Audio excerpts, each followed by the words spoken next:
Hello on this Friday evening, starting out the Christmas weekend, episode 2 of Into the Fire.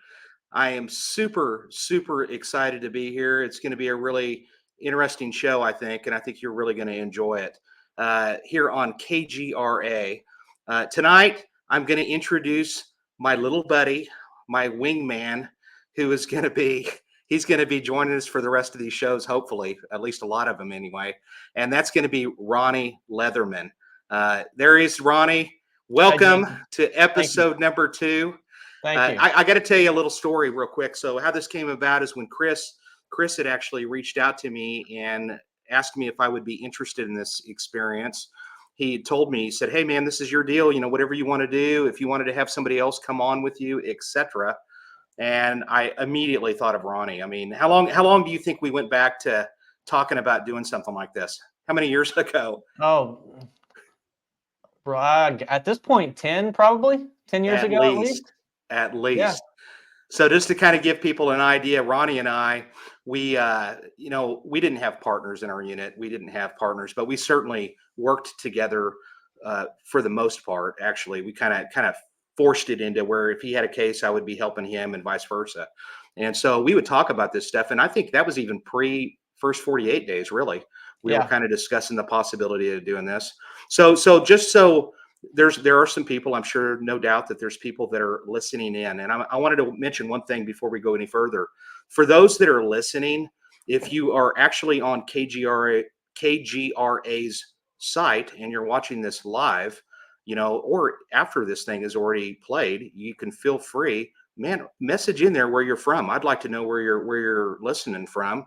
And I have no doubt that there's going to be people from around the world that are going to be listening into this. And I'd like to see where you're from, what state, what country, etc.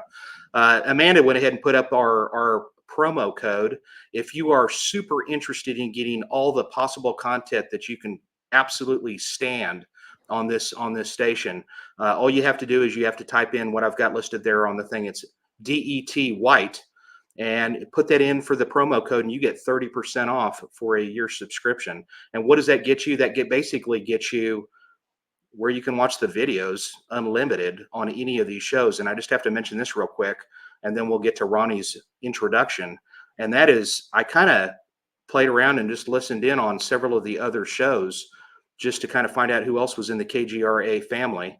And there's some interesting stuff on here. I mean, I was kind of hooked on one of the shows that was talking about UFOs, etc. But the one that really caught my eye was a show that I ended up finding myself sitting there for about an hour and a half watching something about the DeFeo murders in Amityville. And it was super interesting. So I highly recommend that you at least consider that. And you don't even have to have a subscription to watch some of these shows as long as you do it within the first week. So Ronnie. Yes. How long have we known each other? Well, since probably 2000, 2001. So over 20 years. Long time. Yeah. Probably almost 22, almost 23 years, probably. Yeah. Tell the audience and those that don't really know you from watching you on the first 48, tell them about you. So I'm from Commerce, Oklahoma, known for Mickey Mantle for some older people probably. And then as I was going to college, I started working at the sheriff's office up in Ottawa County, which is where Commerce is at. And initially I worked in the jail. After a few months, I was put out on the street as a deputy and did that until I got on with the Tulsa Police Department in 2000 and went through the academy like everybody does.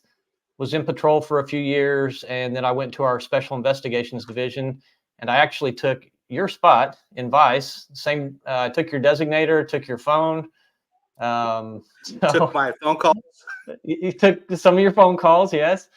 And then I can remember within that first year, you called me one time because you had ran across somebody who had some information about some drug stuff, which is what I was working, and I think that kind of started our friendship, and then about 8 years later, I'm coming to Homicide. And before that, you were super helpful, as you are with most people. But you made the offer of, hey, if you have questions about coming to Homicide, come and talk to me. And I took advantage of that. And I tell everybody who asks about you, I don't have any reason to suck up to you at this point, I guess, but man, you're a great teacher. You are really passionate about the work you do, and you were super helpful to me and countless others who have either tried to come to Homicide or went somewhere else on the Tulsa Police Department.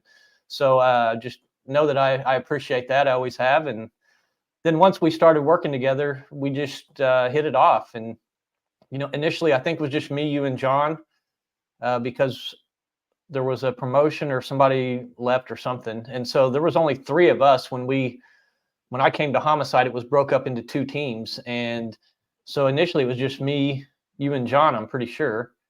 And then once Nathan came into the squad, we had our team red based on the color of the dry eraser marker, and the other team was team blue, and they had 5 people on it, and it was just based on our days off and stuff. And we just worked well together. We developed a flow to all the cases we worked, especially I think in the interview room, and it was a great time. Yeah. Who's better in the interview room, Ronnie? Oh, you're the best in the whole world, Jason.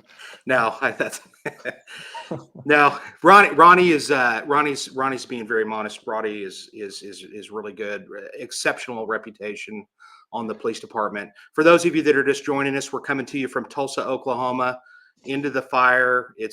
I think we're going to have an amazing time, really, honestly. And Ronnie is a perfect addition for this. He's going to keep everything calm. I appreciate the kind words, Ronnie. I mean, I think you could suck up to me a little bit. I mean, come on. But nevertheless, I think we're going to have a good time. Remember, for those that are listening in, feel free to tell us where you're from, because I like to kind of to get a gauge. I don't get to know where you're from unless I actually know who you are and you're following me on Facebook, etc. So, we want to see where you're at and who is listening and how far we're reaching. How long did you work narcotics? It would have been, I went there in shift change in 2004. So August of 2004, I initially went to SID, and then I came to Homicide in March of 2012. So almost 8 years. And the first year was in Vice, but we dealt with some street level prostitution stuff, but it was mainly lower level drug dealing stuff. And then the following, after my 1 year in Vice, is when I went to narcotics. Actually, me and Dale Francetic went from Vice to evening shift narcotics, and it went from there. Well, I was in narcotics the rest of the time I was at SID. Perfect. See, that's what I love. See, while you're talking, I'm sitting over here, one eye's looking at all these people that are Rochester, New York, for Teresa. Actually, I'm going to be teaching in Rochester, New York. I hear it's an interesting place, so I'll be up there later next year. And this someone from Tulsa, someone from Canada. There's people all over. Somebody from Germany was listening to us earlier today, from Ramstein, Germany. So that's cool, and I love that, because both Ronnie and I worked in narcotics. I worked it for a minute. I mean, Ronnie actually worked half of his career in the narcotics world and was exceptionally good at it. So this story is an interesting story, and I'm going to start it off by saying this is kind of how this story started. Myself and one of the other detectives that I work with, I don't think he minds me mentioning his name, but it's Jeremy Stiles. He works the cold case unit, and we happen to be going up to Southern Illinois, specifically to a prison. It's a federal prison. It's the Greenville Federal Prison. And I think it's FCI, which means Federal Correctional Institute. And while we walked in there, there was a young lady that was an inmate. I mean, she's wearing the inmate clothing and stuff. And while we were in there, she was cleaning the windows and doing this and that. I think she was a trustee. And she kind of whispered something to me, and she kind of leaned in and she goes, "I know who you are." And I know that she wasn't supposed to be talking to us. I would assume that the rules there was that the inmates aren't supposed to interact with the people that are the visitors, but I didn't mind. And so I said, "Oh, you do, huh?" And she goes, yeah, we watch you all the time in the cell block. We love you guys. And so I said, well, that's really cool. And thank you for saying that. And I hope all is going well for you. And I hope you get out of here soon, et cetera, et cetera. And that was it. And she went on about her thing, and she was off cleaning and doing what she was doing. Super nice.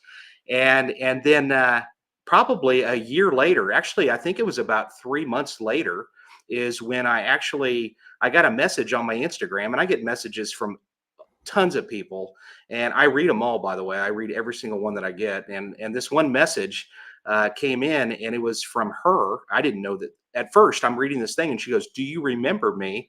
I'm that girl that you talked to in the federal prison, and you said hello to, and I told you that we watched you in the cell block." And she goes, "I just wanted to let you know that I am doing very well. I've been out about a year, and I'm not using drugs, and I'm doing great." And the other thing that really stood out to me, and her name is Jackie Muse, and what stood out to me was that she sent me a YouTube video, and I just, that really put it over the top for me. And when I watched this YouTube video that explained her story and it really humanized her, and it moved me, honestly. And I think that we've got a section of this video. I'm going to show you about 3 minutes and 57 seconds of this video, and you can watch the rest of it later on YouTube on your own. But let's go to that video right quick. Psalm 107:14. He brought them out of the darkness, the utter darkness, and broke away their chains.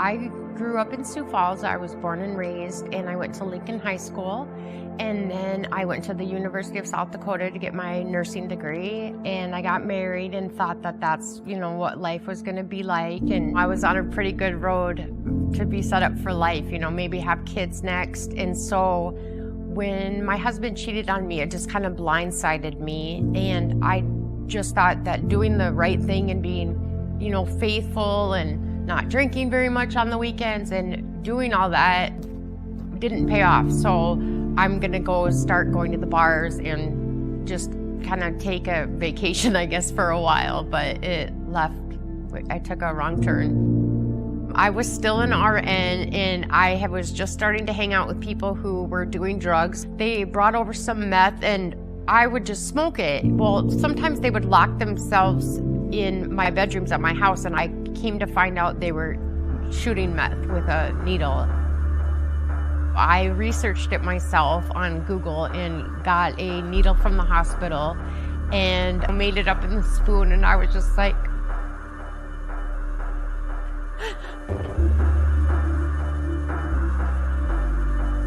there's no turning back after this. And I shot it up, and that's all I did for 17 years. It was more important to me than anything. I voluntarily surrendered my license.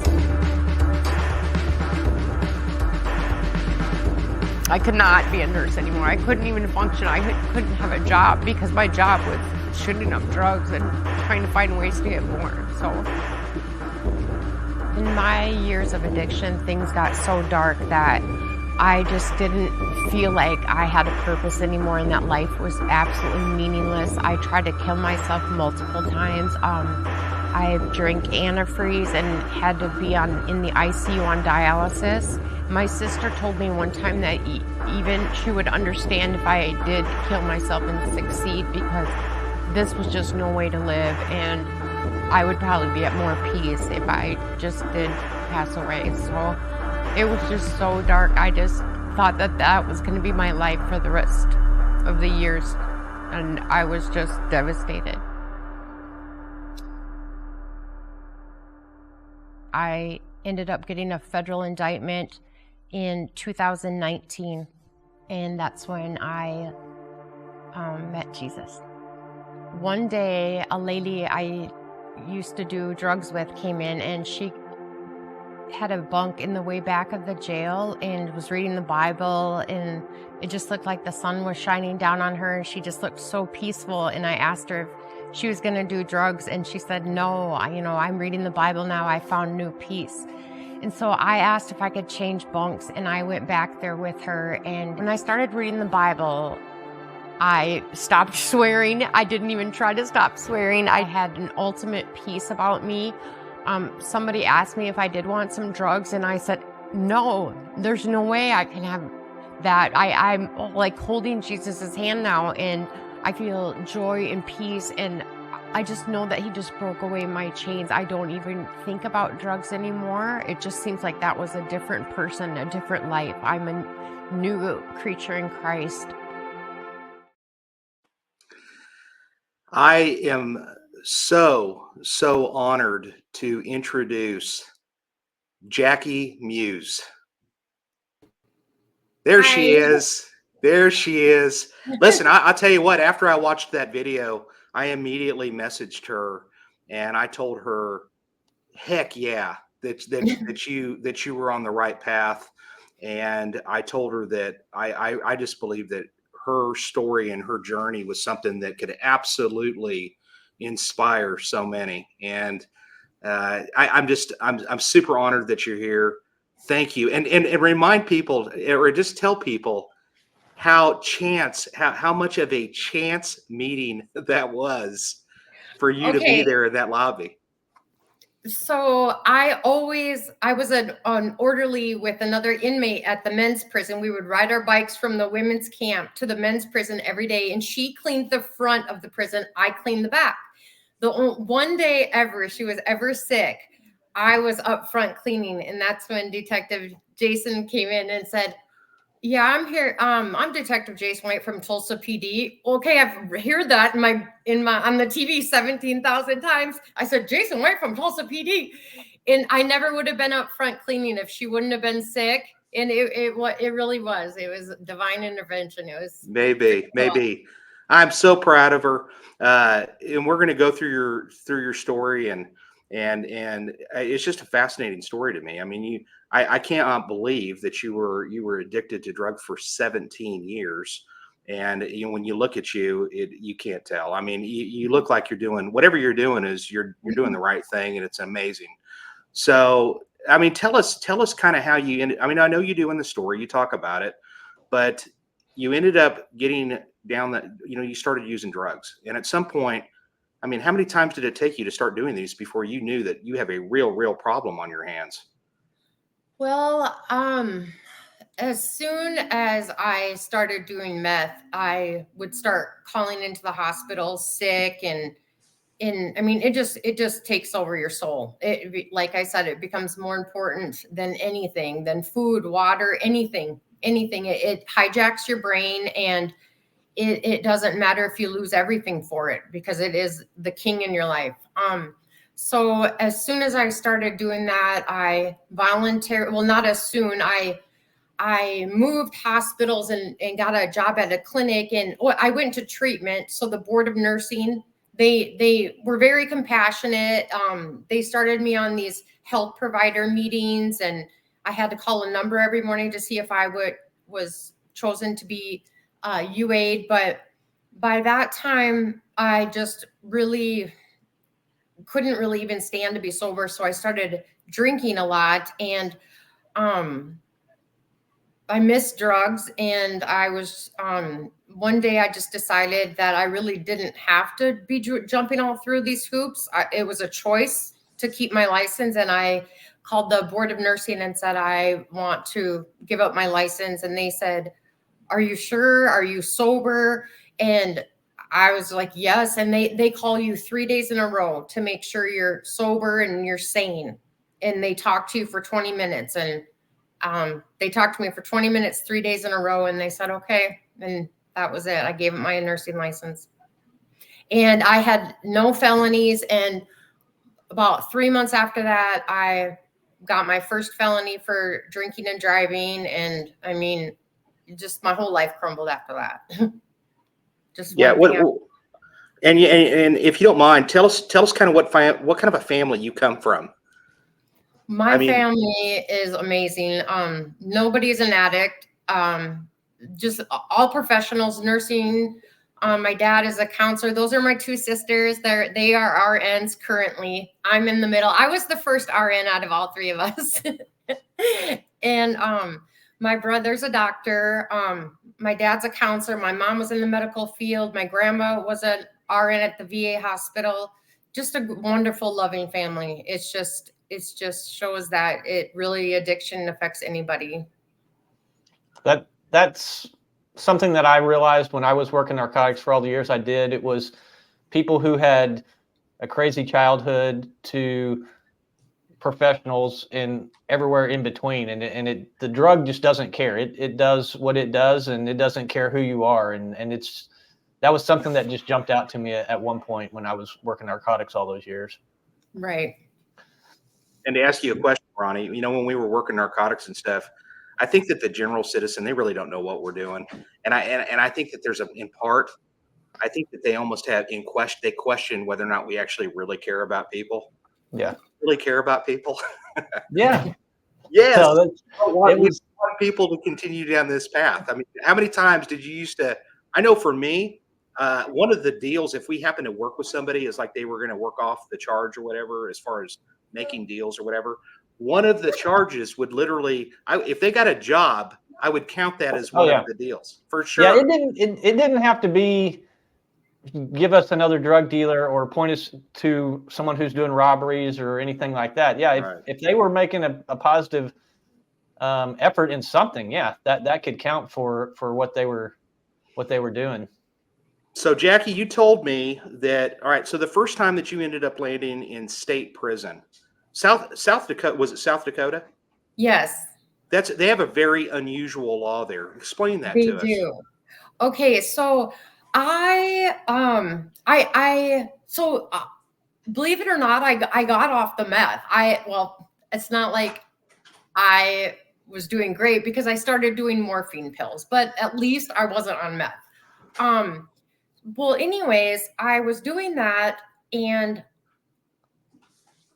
somebody had given me an Ambien pill once to sleep, and I didn't want to take it. So I just zipped it up in my wallet. Well, somebody that I was in the car with, we got pulled over, and I got a possession charge for the Ambien. I've never been in trouble for drugs ever. And so I got a possession charge for Ambien, and so I was on probation. Well, of course, I'm addicted to morphine. So one time I got called in for a UA for my probation officer, and it was dirty for morphine.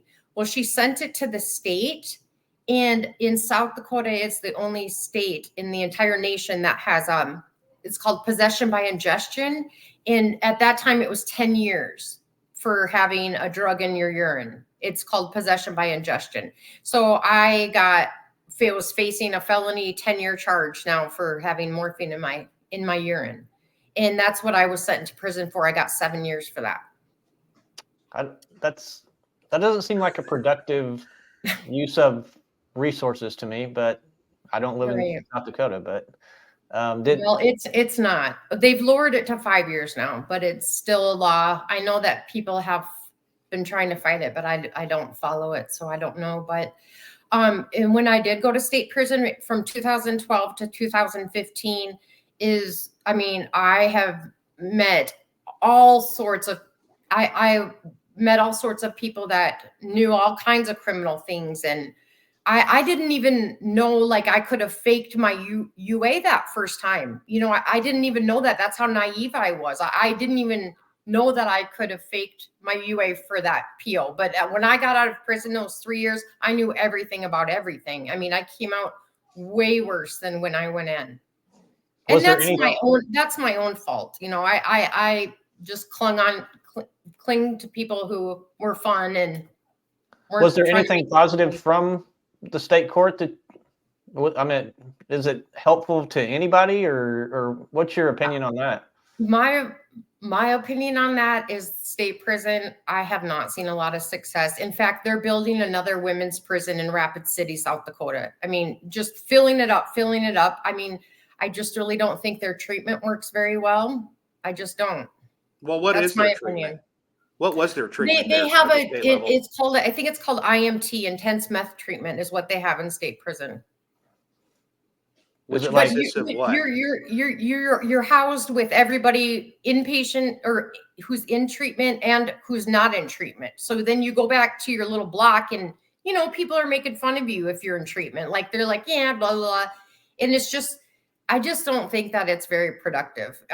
But we can talk about the federal treatment in a little bit, which I think is absolutely superb. But state prison, I haven't met a lot of people who've been, I mean, I can only speak for myself. It didn't do much for me, but it made me way worse, way more knowledgeable. And I was, yeah. Well, before going there, you had to have been absolutely scared to death. I mean, you come I from a was family. terrified. I was Yeah. terrified. I was So what was that absolutely like, terrified. and how was your adjustment into that environment? Oh man, I sat in jail for a while, and then you're in the fish tank I was in there for about 40 days maybe. And then you kind of get acclimated because everyone's kind of new in there. And as soon as you're getting used to that, you're classified and moved to a different block. You know, I was terrified. I was so quiet and shy. And So for yeah. people who don't know, what's the fish tank? What does that mean? And Oh, what was okay. the setup? It's where you go right when you get to prison, and you sit there for like 30 to 60 days, and they do your paperwork. They look at your PSI, your pre-sentence investigation, and see what type of history you have, if you have violence, if you've had to escape, what your family life is like. And then you're classified according to all that. If you're a high risk, you go into a higher security block. If you're medium, or if you're low intensity. So is the fish tank then, I guess, just like a big jumping room with the bunk beds in it? Is that what you're referring to? So Or is the there fish individual tank, cells? it's a humongous room with super high ceilings, and it's got doors, metal doors. Everyone has their own door that closes.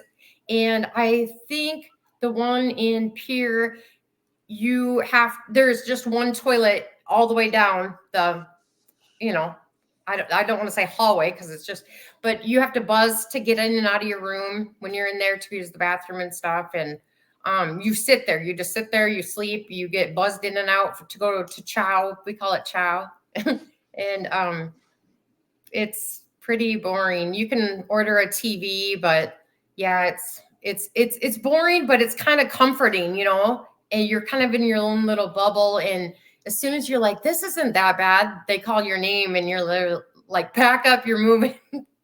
It's scary. Yeah. It's scary. I was terrified. So you managed to get through that, but were you using drugs while you're still in prison, in state prison? No. Okay. I chewed. Well, I mean, my experience. Tobacco. A lot of the girls there chew. I know it's disgusting, but we chewed.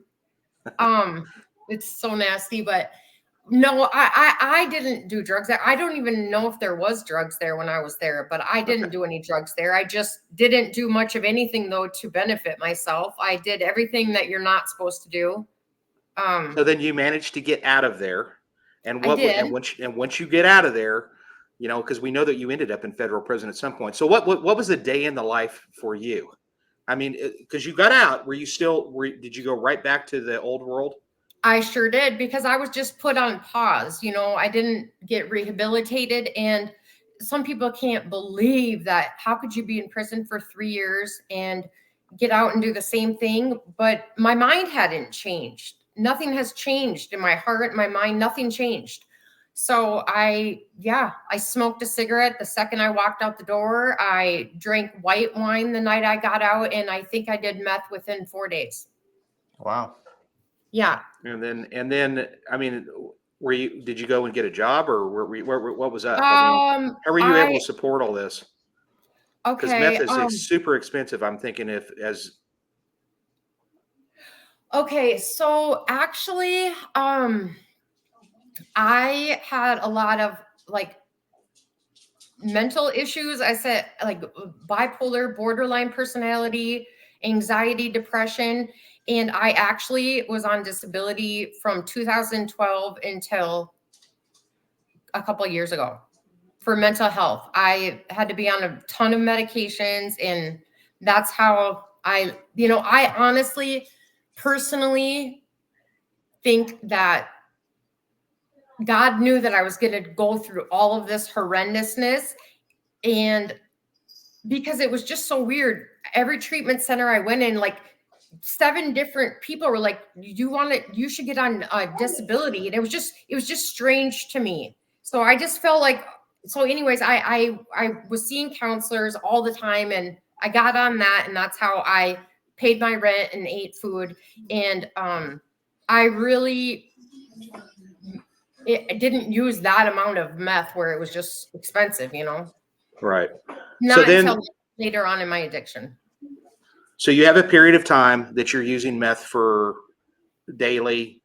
That's going on for years before you end up getting caught up short where you go to state prison, right? Then you go through state prison and you're in there for 3 years, and then you get out, you're right back on it. And then, so tell us what ended up happening next to get you into that federal situation. Okay, well, I was on parole for 2 years after I got out of state prison, which I went back and forth on the shuttle, back and forth to prison, back and forth to prison for being written up for dirty ways. So it was just nonstop. It wasn't a smooth parole whatsoever. It was so again, nothing changed in my heart. So you want to know? So I flatted my number in 2017, and then I'm sorry, what was that? I was done with my number, my state number. I was done with parole in 2017, Okay. finally. Okay, so Okay. then I was free to just go wild again. And I always thought like selling meth was what I would never, ever, ever cross that line. And some people even ask me, like, do you want to sell for me? I'm like, no, I'm strictly an addict. That is something I would never do. Well, I met somebody in 2018 who was selling meth, and it just sounds so crazy, but this is just how it happened. I just can't explain it any other way. It didn't seem scary when he was doing it. He was listening to country music. It was fun. I mean, it was sunshiny out. It wasn't in some dark basement like with Eve. I just can't explain it. It's just it took the fear out of it, kind of. So were you like going to people's, or was he going to people's houses, or was he meeting them at like a convenience store, or was he driving around listening to country music, dropping it off at people's houses, just in the middle of the day? And I don't know why. I just was desensitized by it, I guess. It's the only way I can explain it. So anyways, then he went to jail for something, and I knew who he was getting it from, and he had asked if I would kind of pick up and give to the people he was giving it to. So at that point, my moral compass was on empty. I was blind. I didn't, you know what I mean? After seeing it day in, day out, it just kind of seemed normal. So I started giving it to people, or selling it to people. I hate saying that word, but I did. And he was getting it, the main guy was getting it through the post office mail from Arizona. And one day, the guy that the post office boxes were being sent to, who's another co-defendant of mine, it was late. And so he's like, the package didn't come. And when it does come, I'm not answering the door, and I'm not going outside to get it. So like, so the other guy was like, they finally got a call from the post office, which was the feds, but they didn't know that. And they're like, well, your package is at the post office. Sorry about that. It got lost.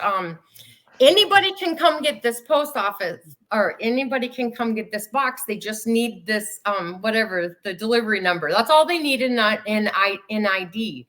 And so one of my co-defendants is like, well, I don't have an ID. And I was like, he's like, do you? And I'm like, I'm not going to go get it. And then he's like, they talked me into going to get it. So he wanted me to drive there by myself. I said, I'm not driving there by myself. So you're driving your truck, and I'm going to ride in the passenger seat. And so I went into the post office, and little did I know there were like federal agents scattered throughout the post office in plain clothes. My family doesn't even know this story. This is the first time they're hearing it. So, but well, I don't want them to get upset. I don't want to get you into trouble. I'm With your family. telling all this because how much God changed me after this. Okay. So this All is right. the darkest I've ever been in my life, but it gets better from here. So as soon as they're like, can we help you? I'm like, yeah, I'm here to get this package. Here's the number. They go in the back and I'm just waiting and I'm just like, oh God, just leave. But I didn't leave. And then they said, oh, here you go, Muse. And I went to get it. And the second it was in my hands, federal agents came out. And I just screamed. I just screamed and screamed and screamed until they're like, shut up. And I'm like, no. And they're like, you're upsetting all the customers. Shut up. And they like dragged me in the back room. And oh my gosh, it was the most, I thought my life was completely over. I just thought my life was completely over. And that's how I got a federal indictment. They didn't indict me until 3 months later, but how I went to treatment because I had state charges so far. Just the state picked it up. And then so I was going to treatment to make it, make it look good. And while I was in federal treatment, I looked up on Pacer. It's this federal website. You can look at court cases. And one of my co-defendants was charged. And I was scrolling. It said, second superseding indictment, Jacqueline Muse. And I was like, oh my, I just fell apart in treatment. And so now this is even crazier. I wanted to leave treatment and they're like, Jackie, just finish. You're done in 3 days. So I'm like, okay, fine. So I'm like, can they come here to get me? They're like, no, they cannot come in here to get you. I'm like, okay. And so me and my treatment class went on a walk in Yankton, South Dakota. Whoops. Something happened. She just got booted off. Maybe the feds heard something they didn't like and they booted her off. It doesn't surprise me that it took them 3 months to indict her, though. That's Really? No, they'll have, they want The all wheels their turn slow. Yeah. wheels turn slow. There was someone when I was assigned to the FBI that made the comment that, yeah, it takes a long time for it to get going, but once it does, they have a motherload of resources. So, and that's true. But yeah, it's slow to get going. She's coming back here in a quick minute. I thought we had all these stuff ironed out. There she is. But look at how smooth we handled that, Ronnie. It was like she wasn't even missing. Okay. There you go. Okay. Yes. Yeah. Okay. So we went on a nature walk in some unmarked car. You're still there. We can hear you. I can't see you guys anymore. We can still hear you.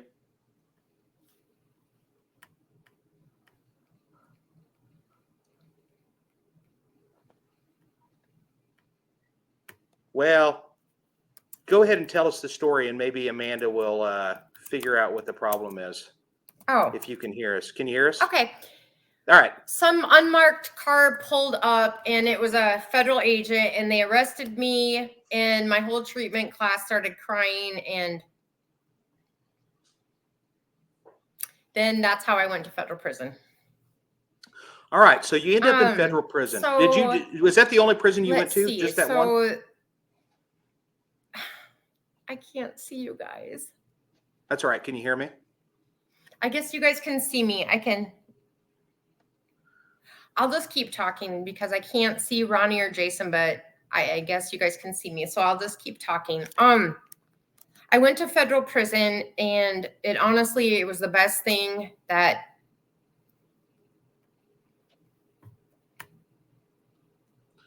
If you can hear me, we can hear you. So okay, I'm going to leave and re-enter again. okay. All right. Well, she'll leave and re-enter again.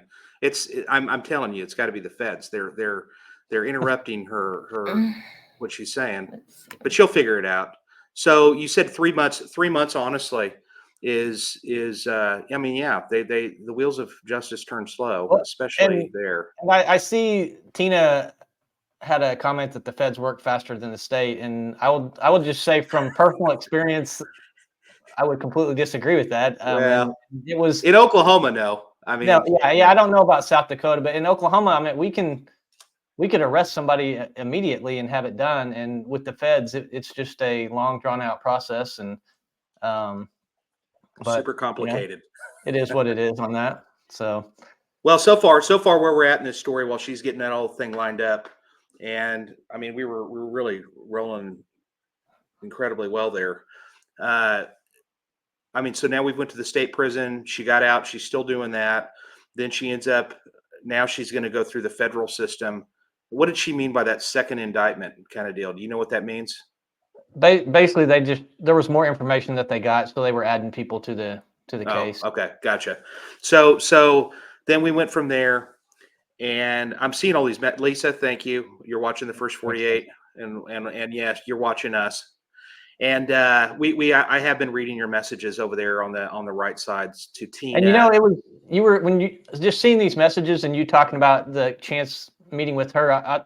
Even today, I had to do some stuff with my car insurance, and the lady that I was talking to talked about this, that she saw your stuff on Facebook and that she would be watching. So Nancy's correct. If I end up getting booted off here, then there needs to be an investigation because there's something up. Yeah, I agree with you, Nancy. Something would be up there. So hopefully she's going to be back here really quick. But and I'll tell you that the story that she was telling us, and one of the things that I worked in the medical field for 10 years before this, and believe it or not, I've seen things in the medical field that that stuff's readily available. And okay, she's back in the studio. There you are. All right. Can you see us? Maybe not. Maybe not yet.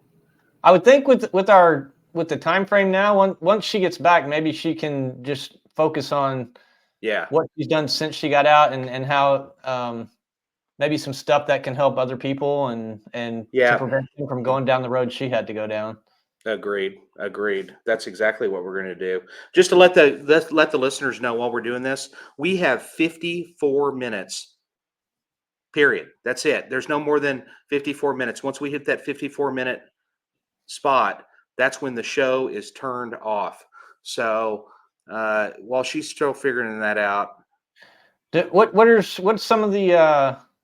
Did you ever deal with anyone who was in like the medical field whenever? Yeah, you were actually I did. Well, actually, when I was working in surgery, to believe it or not, we had an RN that kept disappearing, and we were like, what in the heck is he doing? He just never was around. You could never find him. And what he was doing is he was basically taking alligator forceps, those really long forceps that you use on gallbladder surgeries and stuff like that. And they were retrieving things out of the sharps containers. Yeah. And taking the drugs that way. Does it happen? I'm sure it does. I mean, I really didn't see that kind of nonsense going on. Yeah. But other than that one particular incident, I do remember that. But I can see where happened to that guy, or I know he probably got fired. There she is. There. Oh, Sorry, you're guys. back. Sorry. You're back. Did you get interviewed or something? No. What are you listen, saying? I'm in a small little town, and my mom's for Christmas, and I think that their Wi-Fi is not too good, so I just did it on my phone. I apologize. No, you're good. We figured we were talking about this and that. All right, so we've got a short amount of time. We've got about 10 minutes left of the entire broadcast. So I want to make sure that we talk federal prison. You go there, and what was that like? I mean, you've told me before it was the best experience you ever had. I mean, that really straightened it up. Okay, it was so amazing. Okay, first of all, I just want to say a few things. So federal prison is amazing. Like, God knew I had to be set aside for 3 years. I had to be set aside, else I would not have worked on myself or read the Bible or searched for him. Plus, federal prison, they have a program called RDAP, and it stands for Residential Drug Abuse Program, but what it is a 9-month CBT, cognitive behavioral therapy treatment. Everybody in treatment is in one dorm. Like, so you are 24 hours in treatment, because if you act up at night when the counselors are gone, the next morning you get pulled up in front of the whole treatment center and all the master's degree psychologists. And it's super embarrassing. And they'll say, could I have Jackie Muse up here, please? Jackie, last night you demonstrated against the attitude of caring when you did this. I mean, it's so embarrassing.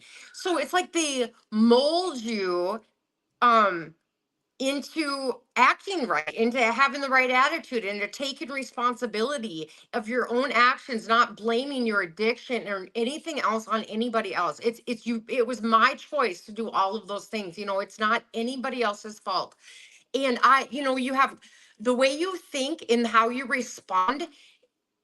It determines consequences. Either they're going to be negative and crappy consequences, or they can be good consequences if you think rationally in a caring way, take responsibility. I mean, it just rewires your entire brain. Okay, entire brain, day in, day out, for 9 months of this treatment. And if you're not acting right, you're out. You get booted out of the treatment. You get a year off for the treatment. So there is some incentive, but plus it just boosts your self-esteem so much, because all the cool, pretty girls that are in the phases above you, you're just like, gosh, those girls are put together. They're mature. They act right. I mean, I'm just like, I want to be like them. Well, guess what? At the end of the treatment, I was one of them. Like, I was a mentor. It's just like, it's the way it's set up is so amazing. So that's what I would like to do, is not have somebody be federally indicted and have the same type of treatment. And also have them search for God and read the Bible, because God is the one that changed me. And I believe that I went through all of those experiences and I suffered through all of that so I could help people. And another thing is that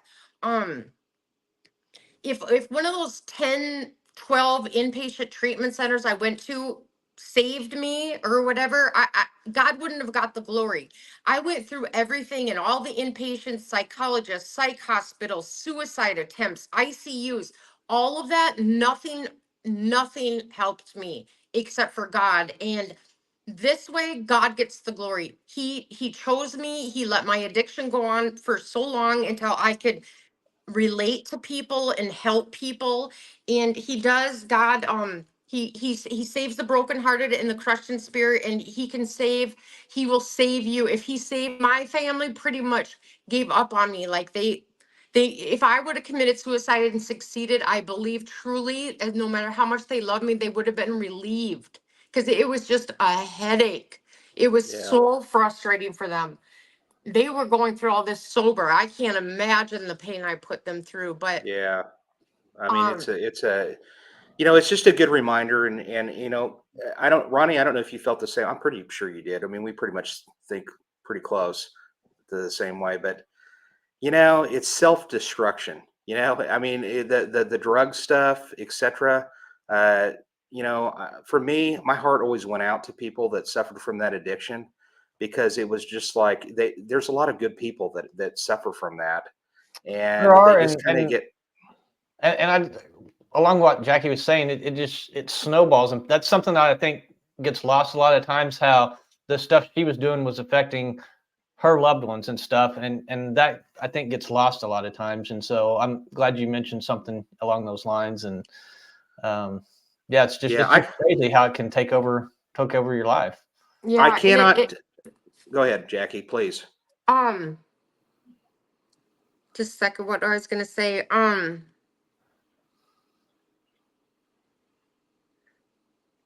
Well, while you're I'm thinking about it, sorry. I just Yeah. want to say this, that I think that you coming on here, this is true crime. It's not just true crime. It's about movers and shakers and people that are doing stuff positive with their lives. And I think that you're incredibly inspirational to a lot of people, more than you will ever know, honestly.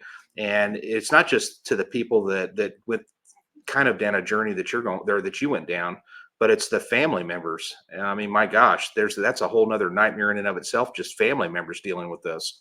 Exactly. And that's what I was gonna say is, don't ever give up on an addict, because it's not them, it's not your loved one, it's the addiction. It hijacks their brain, and it just hijacks their brain. And when all hope is lost and you think that there's no hope, like, I'm just telling you, if you work on yourself and you believe in God, I'm just telling you, he will save you. Nobody ever thought I would be saved from addiction. Nobody. I was the worst of the worst. I loved the needle just as much as the drug, and it was all disgusting. It was all darkness. And now I've never had a more beautiful life in my family. They are proud of me, but I'm proud of them too, because they went through hell. Hey, without mentioning the place where you work, what are you doing now? I know you're working because you've told me that when we've messaged. What are you doing? But don't tell people where you're at. But I what will. are you doing? I am a bookkeeper. I do like accounting and books and um just I do actually I do a variety of things. The people I work for I've been friends with since high school, and they own a lot of properties now. They're really successful, and they gave me a chance, which I'm so grateful for. They gave me a chance, and they pay me really well, and they're very good people. Ronnie, do you have anything else for this young That- lady? that- well, I was going to say, what issues did you face when you got out? And you kind of talked about that, I guess. Who else helped you, or what else could you tell someone who was getting out and has went to these programs of like, here's a kind of a roadmap you should take to be successful? Yeah, within 1 minute. Okay, I don't love people from afar that are still in active addiction. And every single day, this is what I do. I read my Bible to ground myself in the morning and ask for protection. And I just take it one day at a time. And God will help you every single day if you ask for it. Listen, I cannot. We're gonna probably close this thing out here real quick and have some closing remarks. Jackie, I'm proud of you. I mean, you have moved me, and I am super. You have no idea how proud I am of you. I want you to keep me posted. You message me on Instagram anytime you want, and just keep me posted. I don't want any bad reports. But know that a lot of people are pulling for you. They really are, and myself Yeah, stay included. strong. And I know Ronnie is as well. And there's going to be a lot of people that are going to be following along here. I think you're going to be shocked at how many people. I've already seen a lot of comments and how proud they are of you and supportive. And what a great story right now, right before we hit Christmas. So thank you for being very forthcoming. And I can't say enough about you. So thank you for coming on, because I know that takes a lot of courage. Yeah, thank you guys so much for letting me share my story. And anybody can be saved. I'm telling you. Thank you guys. Perfect. Thanks. Well, with that said, we've got a minute left in this deal. Ronnie, I think that this went really well. I It think that did. our first show together was pretty good. See how quick 54 minutes goes? It does. It's super quick.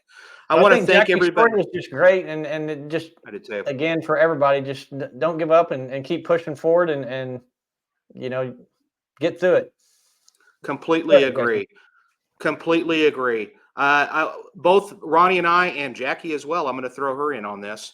We are all wishing everybody that are listeners happy holidays, happy Hanukkah, Merry Christmas, whatever you are celebrating. We wish you a safe holiday season. Thank you for taking the time to join us during this live broadcast. You're going to be able to watch this. You can watch this for a week, and the video part of it, and you can listen to it forever. And so I can't tell you enough as to how thankful we are that you are all listening to us and being a part of our experience. You're making this an epic show, and I love it. And it's really because of people like Jackie that's making that happen. It's not us, it's her. All right, we got to go. So we're going to hear some closing music. See you the next time. I wish I had time to tell you about the next guest, but I'll See you put it next up on my week. Facebook. All right, see you next week.